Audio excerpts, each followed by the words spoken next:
ओम श्री गुरुवे नमः। ओम शांति शांति शांति। प्रणाम भगवान। भगवान योग वासिष्ठ महारामायण से उपसंप्रकरण सर्ग नंबर 34 से 38 से सत्संग कंटिन्यू करते हैं भगवान, जिसमें शीर्षक था प्रहलाद को भगवान द्वारा वर प्राप्ति।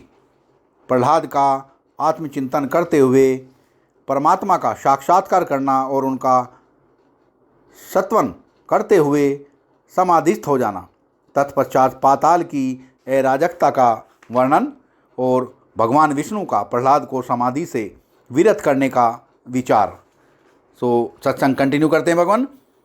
स्वामी जी बताते हैं कि यों समस्त पदों से उत्कृष्ट आनंद रूप परमात्मा चिरकाल से मेरी स्मृति में स्थित हुए हैं। भगवान, बड़े सौभाग्य से आप मुझे उपलब्ध हुए हैं, अतः आप परमात्मा के लिए मेरा नमस्कार है। प्रभु, मैं चिरकाल से आपका दर्शन करते हुए प्रणाम करके आलिंगन कर रहा हूँ। भला त्रिलोकी में आपके अतिरिक्त मेरा परम प्रिय बंधु और कौन हो सकता है। विश्व को उत्पन्न करने वाले विभो, आपने अपनी सत्ता स्फूर्ति से संपूर्ण विश्व को परिपूर्ण कर रखा है। इसी कारण सर्वत्र आपका नित्य अनुभव होता है, अतः आप कहाँ भागकर जा सकते हैं, अर्थात अदृश्य हो सकते हैं। परम प्रिय मित्र, बहुसंख्य जन्मों के व्यवधान के कारण अज्ञानवश हम दोनों में जो अंतर प्रतीत होता था, अब उस अज्ञान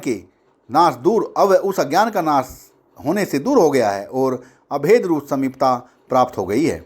बड़े सौभाग्य से मुझे आपका दर्शन प्राप्त हुआ है। आप कृतकर्त संसार के कर्ता और सबका भरण पोषण करने वाले हैं। आपको बारंबार नमस्कार है। आप संसार वृक्ष के कारण अविनाशी और विशुद्ध आत्मा हैं। आपको मेरा प्रणाम है। जिनके हाथों में चक्र और कमल सुशोभित होते हैं, उन विष्णु रूप आपको नमस्कार है। ललाट पर अर्धचंद्र धारण करने वाले शिव स्वरूप आपको मैं अभिनंदन करता हूँ। कमल से उत्पन्न होने वाले ब्रह्मा रूप आपको प्रणाम है। देवराज इंद्र के रूप में विराजमान आपकी मैं वंदना करता हूँ। भगवान,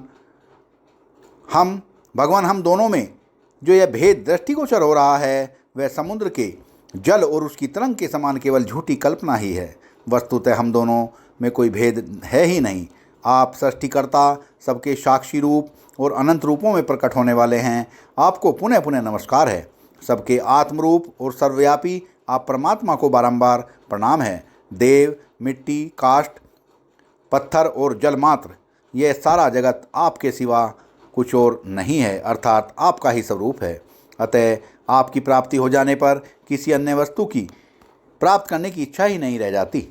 जिसका वेदांत के सिद्धांत, तर्क और पुराणों के गीतों द्वारा वर्णन किया गया है, उस परमात्मा का यथार्थ ज्ञान हो जाने पर फिर वह कैसे विस्मृत हो सकता है। निर्मल परब्रह्म परमात्मा, आपका साक्षात्कार हो जाने पर देह के वे सुंदर विषय भोग भी आज मेरे हृदय को रुचिकर नहीं लग रहे हैं। आप निर्मल दिव्य ज्योति स्वरूप हैं। आपसे ही सूर्य में प्रकाशता आई है और शीतल हिमरूप आपसे ही चंद्रमा को शीतलता की प्राप्ति हुई है। आपके ही प्रभाव से ये पर्वत गुरुता से संपन्न हुए हैं और आपने ही इन खेचरों को धारण कर रखा है। आपके ही बल से यह पृथ्वी अतल रूप से स्थित है और आपकी ही सत्ता से आकाशता को प्राप्त हुआ है। बड़े सौभाग्य की बात है कि आप मेरे स्वरूप को प्राप्त हो गए हैं और मैं आपके रूप में परिणत हो गया हूँ। अतः अब मैं आप हूँ और आप मैं हूँ। इसलिए देव, अब हम दोनों में भेद नहीं रह गया है, अर्थात हम एक ही भाव से प्राप्त हो गए हैं। इसमें भी मेरा सौभाग्य ही कारण है। मेरा आत्मा जो सम शुद्ध साक्षी रूप निराकार और दिशा काल आदि से रहित है, उसी में आप स्थित हैं। आपका स्वरूप सूक्ष्म से भी सूक्ष्म है। आपके अंदर यह संसार मंडल था और रहेगा। काष्ठ में व्याप्त हुई आग की भांति आप इस शरीर के अंदर स्थित हैं। आप ही सर्वोत्तम अमृत स्वरूप रस हैं और तेजस्वी पदार्थों को प्रकाशित करने वाले भी आप ही हैं। आप ही पदार्थों के ज्ञाता और ज्योतियों के प्रकाश हैं। जैसे स्वर्ण में कड़े, बाजूबंद, केयूर आदि आभूषणों का आरोप किया जाता है, उसी तरह सांसारिक पदार्थ समूह आप में ही आरोपित हैं। आपको प्राप्त कर लेने पर प्रारब्ध अनुकूल प्राप्त हुए सुख दुख का प्रवाह समूल नष्ट हो जाता है। ठीक उसी तरह जैसे सूर्य की प्रकाश को पाकर अंधकार का अथवा गर्मी को पाकर हिम का नामो निशान मिट जाता है। भगवान, यह सारा विश्व आपका ही स्वरूप है। आपकी जय हो। आप शांति परायण, सभी प्रमाणों से परे और संपूर्ण आगमों द्वारा जानने योग्य हैं। आपकी बारंबार जय हो। वशिष्ठ जी कहते हैं, रघुनंदन, शत्रु वीरों का संहार करने वाले प्रहलाद इस प्रकार परमात्मा का चिंतन करते करते निर्विकल्प परम आनंद स्वरूप परमात्मा में समाधिस्थ हो गए। अपने महल में जो समाधि अवस्था में पड़े हुए दैत्यवंशी प्रहलाद का बहुत सा समय व्यतीत हो गया। उस समय यद्यपि असुर श्रेष्ठों ने उन्हें जगाने की बहुत चेष्टा की, तथापि असमय में उन महाबुद्धिमान की समाधि भंग न हुई। यों निश्चल ब्रह्म स्वरूप एवं शांत हुए प्रहलाद बाह्य दृष्टि शून्य होकर हजारों वर्षों तक उस दैत्य नगरी में समाधिस्थ पड़े रहे। उस समय हिरण्यकश्यप मर चुका था और उसके पुत्र प्रहलाद समाधिस्थ हो गए थे। अतः जब पाताल में कोई अन्य राजा नहीं रह गया, तब दानवों को अपने अधिपति का अभाव खटकने लगा। इसलिए उन्होंने प्रहलाद को समाधि से जगाने के लिए घोर प्रयत्न किया, परंतु वे नहीं जागे। तब उस राजा रहित नगर में बलवान दैत्य लुटेरों की तरह स्वेच्छानुसार लूटपाट करने लगे, जिससे उद्विग्न होकर अन्य दैत्य अपनी अभीष्ट दिशाओं में भाग गए। उस अराजकता के कारण पाताल लोक चिरकाल के लिए मात्स्य न्याय से अस्त व्यस्त और मर्यादा रहित हो गया। महाबलवानों ने दुर्बलों के नगर छीन लिए। मर्यादा के क्रम का सर्वथा विनाश हो गया। सभी लोग स्त्रियों को पीड़ा पहुंचाने लगे। पुरुषों के प्रलाप और रोदन के सब चारों ओर व्याप्त हो गए। लोगों ने एक दूसरे के वश छीन लिए। नगर का मध्य भाग खंडर के रूप में परिणित हो गया और कीड़ोद्यान नष्ट भ्रष्ट हो गए।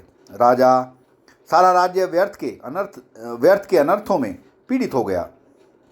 दिशाएं धूल से व्याप्त हो गई। अन्न फल और बंधु बांधवों का अभाव हो गया। इस प्रकार आकस्मिक उत्पात से विवश होकर सारा असुर समुदाय चिंताग्रस्त हो गया। उस समय वह असुर मंडल भय से उद्विग्न हो गया था। स्त्रियां, धन, मंत्र और युद्ध मर्यादाहीन हो गए थे। जिनके धन और स्त्रियों का अपहरण हो गया था, उनका करुण क्रंदन चारों ओर गूंज रहा था, जिससे वह दैत्य समाज कलयुग आने पर लूटपाट करने वाले क्रूर लुटेरों सा